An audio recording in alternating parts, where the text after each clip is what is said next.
Hello, friends. Welcome to the People of the Moncton Hospital podcast. Hosted by the Friends of the Moncton Hospital Foundation, the podcast aims to create a space where stories come to life and the people behind the care take center stage. I'm Frances LeBlanc, President and CEO of the Friends Foundation, and I'll be your host today. This month, we're shining a spotlight on Project Innovate, our campaign to bring a hybrid operating room to the Moncton Hospital and to transform the future of surgical care for patients across New Brunswick, Prince Edward Island, and Northern Nova Scotia. Before we begin today's conversation, I'd like to let our listeners know that this episode brings together several voices, each sharing a unique perspective on why this project matters. You will hear first from Dr. Forsythe, Chief of Staff at the Moncton Hospital, who explains how a hybrid operating room will improve access to advanced life-saving care for patients and families throughout our region. You will also hear from Neil Murphy, the son of the late Dr. John Murphy. Neil reflects on his father's lifelong commitment to innovation in healthcare and why naming the hybrid OR in his honor is such a meaningful tribute to his legacy. And joining me today is Lois Scott. Lois is no stranger to healthcare. Throughout her career, she has dedicated herself to caring for her community while championing innovation and excellence throughout her leadership. Most recently, Lois and her husband, Mark, experienced our healthcare system from a very different perspective when Mark underwent vascular surgery performed by Dr. Christos Lupis at the Moncton Hospital. I'm Mike Forsythe, Chief of Staff, Moncton City Hospital. So the hybrid OR at the Moncton City Hospital will allow us to do interventional, minimally invasive work in this setting of a true operating room, which will advance the care of both vascular and neurovascular patients in our institution. The plans for the hybrid OR have been in the works for about a decade, and certainly we are looking at recruiting and retaining vascular surgeons and are expanding our neurovascular program at the hospital. And this an operating room will allow us to recruit new surgeons, retain surgeons, as well as nursing staff associated with the operating room. So John was a true leader, great surgeon, mentor, and a great friend of mine.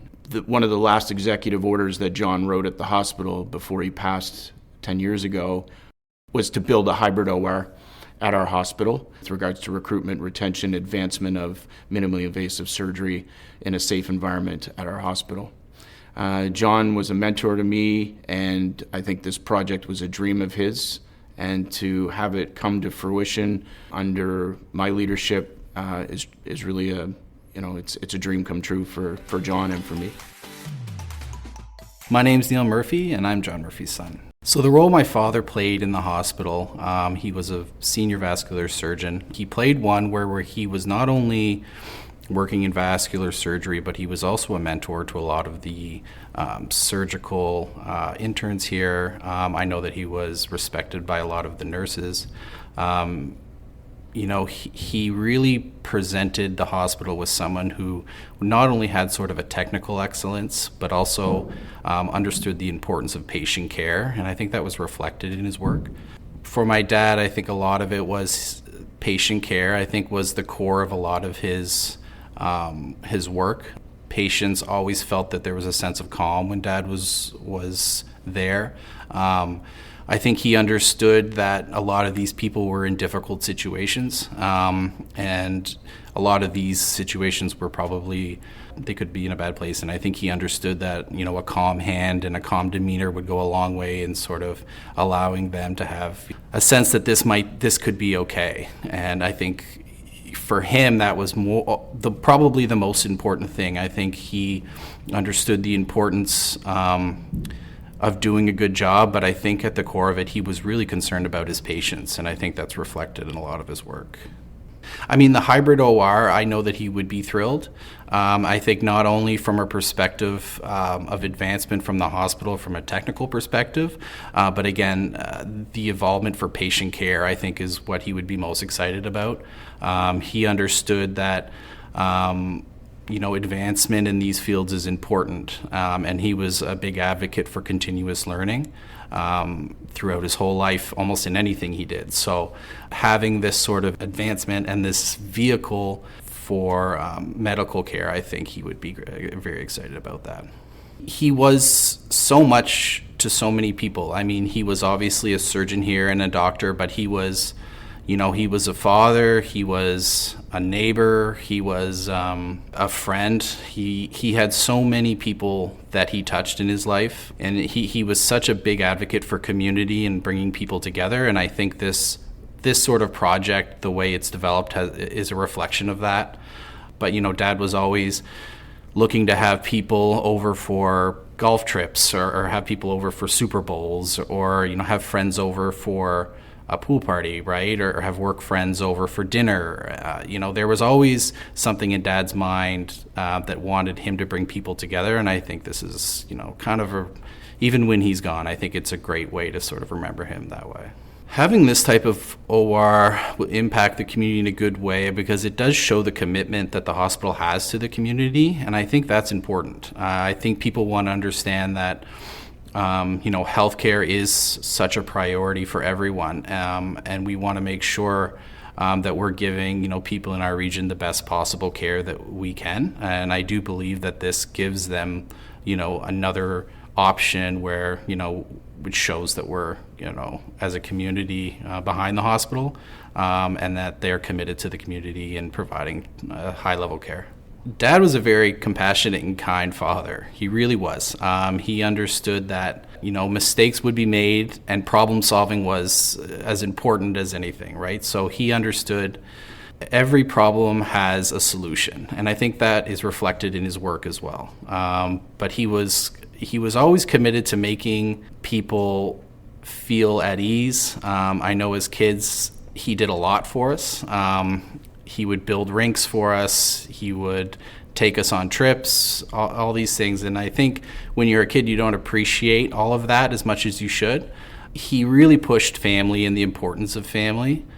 When it was brought to us by Horizon and some of the planning group, we thought it was so great, and we were really honored that Dad's still being sort of thought of. He's been gone now a long time, unfortunately, but his sort of presence is still here, and his influence is still here a little bit.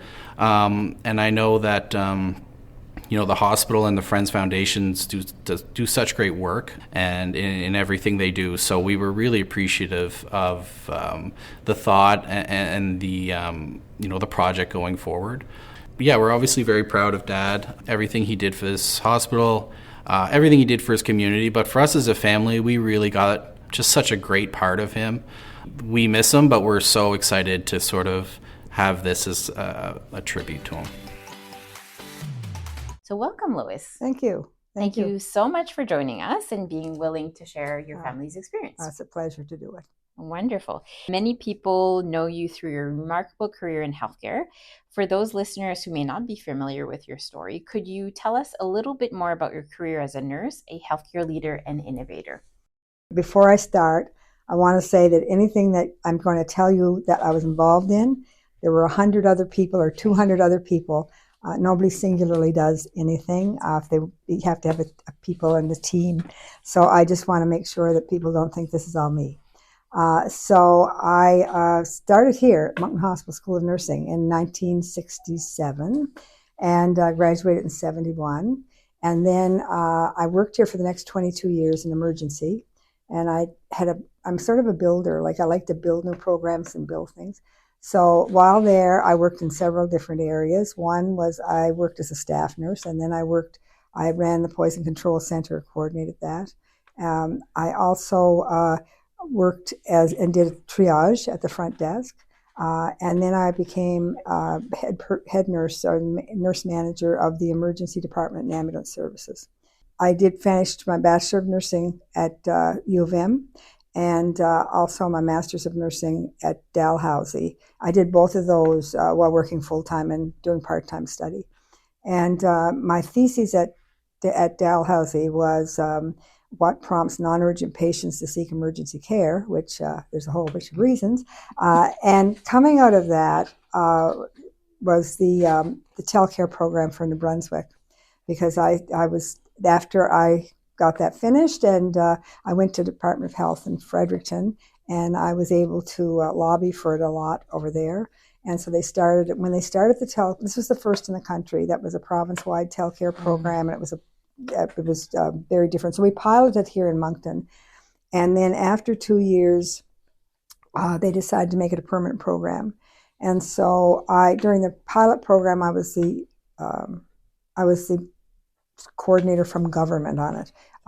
When we made it full time, the company that the province had agreed to contract with, they recruited me to run the program and develop it and all that. So I'd started that just in Moncton, just in New Brunswick, but within 2 years we had about I guess maybe. Well, we had 14 million more people from Ontario on it, and then it just continued to go over the next few years. And so that went countrywide. That then took me to being involved in many other things, because I did business development, and I did government relations, and I did clinical management, clinical development. So I ended up, just to tell you how much I traveled, when I retired, I had 1.2 million miles flown on Air Canada. So I was in the air a lot. But nonetheless, it was a really good career. But I also had all the other things on the side where I was doing, I was chair of the Economic Commission and did different things, chair of or on the college board, community college board and stuff. So it expanded my horizon. But my love, when I tell you right now, after 40 some years in the system, my love is still emerged. And I still go back to the clinical roots of what I remember fondly and what's the most fun. It's interesting you mentioned that, because we met with 2 other alumni who talked about the level of innovation at the Moncton Hospital over the decade, really leaders across Canada to bring new programs and so forth. So sort of finding our roots into that really long history of people coming together and sort of finding these innovative solutions. Just incredible. It's a fun ride. I mean, if you want to build, you can, and particularly when you start with fertile ground that has not been plowed, because that's what we were, I was in the position of being able to do that. So we could develop into mental health and into, community health and do all sorts of different things. Yeah, so interesting. Yeah.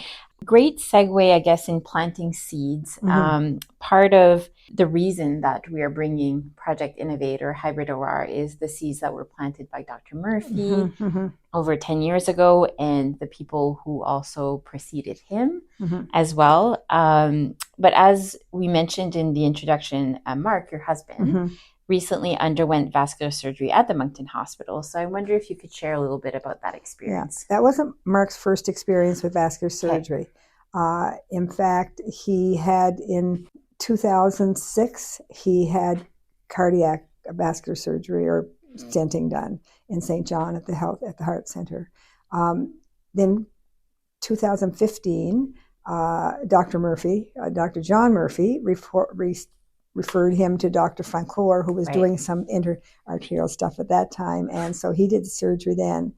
And so we were familiar with what happens with stenting, but this was an extensive stenting that was done this time. And I also want to say that I'm really pleased that the foundation is naming this after Dr. John Murphy, and his father, Dr. Fred Murphy, is the one I worked with more. And he was just an incredible surgeon as well. So this is very appropriate. Yeah. We've heard of the long legacies of Dr. Fred Murphy and then Dr. John and just how they brought community together. So they were really sort of the mobilizers, and it seems appropriate to also honor him in this way as well. As someone who's had a career spent caring for patients, I guess, how do you experience the healthcare system from the other side? Does it change your perspective, or just sort of enhances what you already... What's really amazing to me is the technology. Because, see, I wasn't here when the technology was really... I left here in 1993, so there was technology. But there wasn't like it is now. So I'll give you our experience this time, like just some of the things that really impressed me. And also what I think is quite efficient in some of the work processes they have here. Like when we came in to have the pre-op done, we went to one site, and when we got to that one site, everything was done. like his ECG was done, his blood work was done, everything was done. It was just really efficient. And his assessment was done. And then when we left and we were coming in for his surgery, we just had to go to the daycare surgery area. So I found that like it was a really easy way to do things. And that's new, or not new for them, but relatively new for what I know about it. Yeah. And then the next thing was the whole system of the day surgery, of getting them ready for its day of surgery preparation, and all the doctors come in to see him, and it's just, and the other support people, pharmacists. So I found that like a really efficient way of putting people through really quickly, Right. And then when he got to the OR, of course, I have no idea, or the angio room, I don't know what happened in there, but I know about it because I've read about it, but I didn't experience it, and Mark doesn't remember much.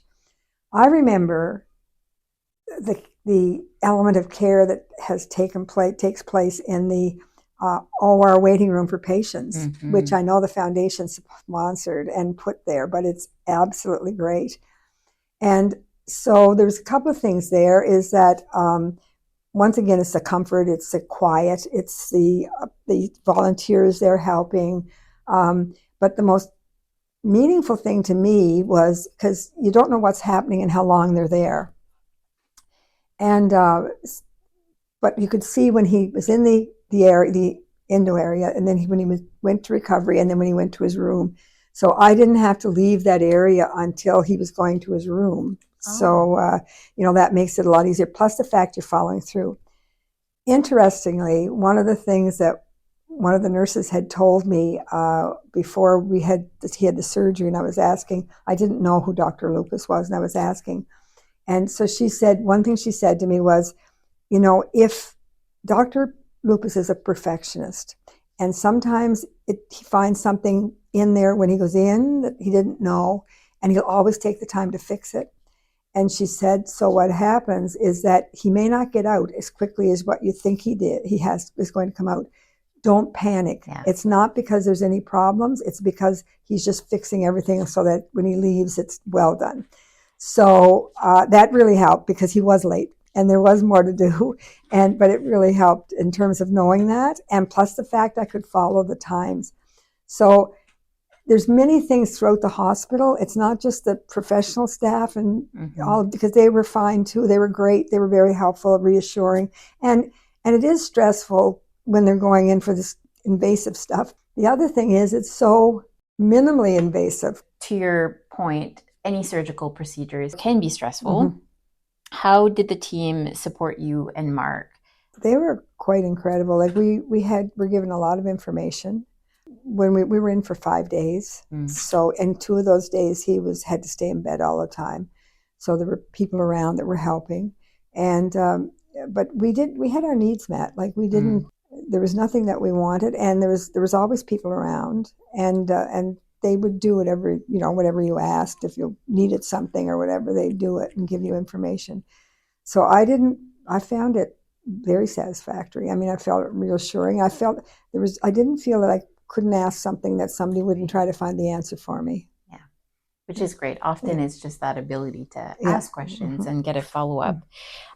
You spoke a little bit about Dr. Lupus and the care provided. I guess what stood out to you about him and the team when you reflect? Well, I think the first thing is you have to know that I think I said earlier that I asked some folks about him, some patients who had him and some others. And I got consistent answers, and they all told me that he was very special, and he had 2 of them as a team where there was lots of great praise for both of them. The people who know me quite well know I like to talk, and so they warned me about that, and they said that Dr. Lupus was a man of few words, but he would be incredibly attentive to Mark's needs, and that he had the ability to listen and sort of to what was being said and accurately assess of the situations and people. One person said he doesn't waste time with small talk, but his clinical judgment is flawless and his clinical skills are remarkable. So what more reassurance can you want? So, and we found out all that to be true, by the way. Right. The other advice I received was I said earlier about sometimes it takes longer, but he's just finishing up and doing a great job. Yeah. We found everything about him to be like high class surgical care. You know, he is quiet, but he's strong and he's solid, and he's he instills confidence in himself, because of what he's all about. Absolutely. Yeah. Yeah, absolutely. Well, it's always good to do your research, Lois, so I appreciate that. And one of the privileges of doing the role that we do at the foundation is to hear stories. Yeah. And resoundingly, both Dr. Lupus and Dr. Poirier have phenomenal reviews. Yeah. People will come to us and tell us how they've impacted their lives, how in some cases saved their lives, and how incredible the experience has been. So to just hear that from you, and reflecting Mark's experience also sort of confirms that they're some of the best vascular surgeons. Very lucky to have them here. Very lucky. Mark is now about 3 or 4 months post-op, and he's walking without any pain in his legs. He doesn't have cramps when he goes to bed at night in his legs. He has his aneurysm is stented, because he had both his femoral arteries were stented, as well as a renal artery, and then the aortic aneurysm was stented. So, I mean, he was there for 4 hours. He had a lot done. But, I mean, when we end up like that, I mean, he's back to being normal. Like, you can't expect anything better. You know, like he's the best he's been in a number of years. Yeah. So that's really good. Yeah, that's incredible. Yeah. You decided to nominate Dr. Lupus as a hospital hero. I guess what inspired you to recognize him? Well, all of the stuff I just said. I mean, we've had great results. What else could you want, Yeah. But on the other hand, we thought that we wanted to say thanks, and we didn't know how. And then we thought, what would be really important to him? And it's really important to him to have that hybrid OR to work in. I mean, he's going to be moving into a whole new room, and so we thought, well, that's what we'll do. We'll make a donation to the foundation, and in his name, so that's why. Thank you for your generosity. The Hospital Hero Award really touched people. Yeah. As some have received several of them throughout the year, and still really special. So we love hearing from our providers to say, I was so excited to get another one, and it really touched me because they do the hard work, and sometimes they don't necessarily see the gratitude as much as we do. Throughout this experience, what did you come to appreciate about, I guess, the importance of having access to specialized care close to home? Oh, that's very easy to answer, because there's so many things. You avoid all the cost and all the lack of support that are not available to you. You're not at home. You have to pay for hotel rooms. You have to pay for meals. You have to pay for travel. If something goes wrong post-op and you got this person home, you have to get them back to the other place, so it's travel again. And also, if there's something like a dissecting aneurysm, you're not going to make it anywhere else. When we worked Emerge, that was one of our biggest things that was a risk of death to patients.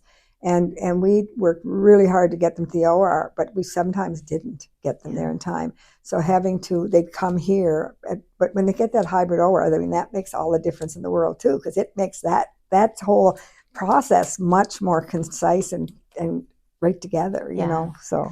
Yeah, and it allows them to do the diagnostic imaging within the surgical suite instead of either wheeling them out or not having the time to do so because diagnostic imaging might not be available, or we had to do all that because we didn't have it, and so I can't imagine the efficiency and the sort of improvement in care when you can just take them into one room and do it all. And plus the fact during the procedures they can look again if they want to see what's going on, so it allows them to see what's happening at the time. So it's a big advantage. It's a big advantage for patients in Moncton. And the other thing about, the donating to the campaign, to this campaign, but any campaign, is that I know from past experience being on the board, we were able to recruit physicians here with very, very specialized skills. And they came to Moncton because the foundation was able to provide the supports and the equipment and that they needed. Our provincial government can provide standard services, standard equipment. They can't do state of art. because Right. the money just runs out, right? Yeah. So we have to find it as a community. We have to find it as people who really have some sense of wanting to contribute, and that we support the foundation for that reason. Because this hybrid OR, I was here when we first started talking about the hybrid OR. I was on the board, and it was in conjunction with the OBS unit and with the Heart Center. And both of those took a lot of money. As a result, the third on the list was hybrid OR, did not get started at that time. So this has been in the works for a while, and it's very worthwhile. So I think, I think that there's so many advantages, because you know what, we're all getting older, and there's more and more and more of us. And as a result of that aging population and the large number of us in it, there's going to be more need for all of this vascular surgery and like cranial. It's very important for cranial surgery as well. So and I'm really excited about hearing that they're going to use it for all, like, orthopedics and different. So it's got great range of capability of helping. Yeah. Other departments will directly or indirectly benefit from the hybrid OR. And to your earlier point, this is about 10 years in the making. So it was part of our extraordinary care campaign. So some of those funds remain available to help equip the hybrid OR. But the reality is, fast forward to now, surgeons are being trained on a hybrid operating room. So it's nearly impossible or very challenging to recruit new graduates without having a hybrid OR. So it is a critical piece to not just retaining the exceptional talent we have, but to recruit the next generation of surgeons as well. So you spoke perfect segue, you spoke a little bit about the role that philanthropy can play in driving innovation. And I'm wondering if you can reflect about maybe some of the innovations you've seen throughout the years, or even how philanthropy can help drive more people-centered care here at the Moncton Hospital. I think people are pretty generous. But the other thing is, we all need it. Like, we all need services somehow. And if we have any resources left over at all and we can support that, it just makes it easier. Like, if I come in and I have a dissecting aneurysm, I want you to know I want a hybrid OR. So, If you think about making a gift to Project Innovate, why is this investment so important? It's really because of the population that is increasing, and in that age group that requires a lot of this stuff. Now, that doesn't say that younger people don't. That's not true. But this is the group that's going to need mostly. And so we have to be prepared for that. The hybrid OR creates all sorts of advantages for both the staff and the patient. And so if we can impact that kind of care, there's no question that it should be supported. Is it a worthwhile project? Absolutely. People have vascular disease all over the place. People have orthopedic issues, and people have trauma. And when you have trauma, this is a perfect example of what could happen. That hybrid OR would be, like going in and intervening with a lot of trauma. Yeah, absolutely. And our hope is to help support that interprofessional collaboration that often happens between surgeons of different departments, or to make sure that they have the tools. So hybrid is one of those projects, but there is certainly others in connected pieces that will surely come along as well. Thank you so much for sharing your story so openly and helping us better understand the profound difference that compassionate care and continued investment in innovation can make for patients and families. Your experience reminds us that healthcare innovation isn't just about technology, but it's about giving patients access to the best possible care close to home when they need it most. To learn more about Project Innovate and how you can bring a hybrid operating room to the Moncton Hospital, please visit Friends Foundation website or connect with our team. Thank you so much for listening to another episode of People of the Moncton Hospital podcast. We will see you next time.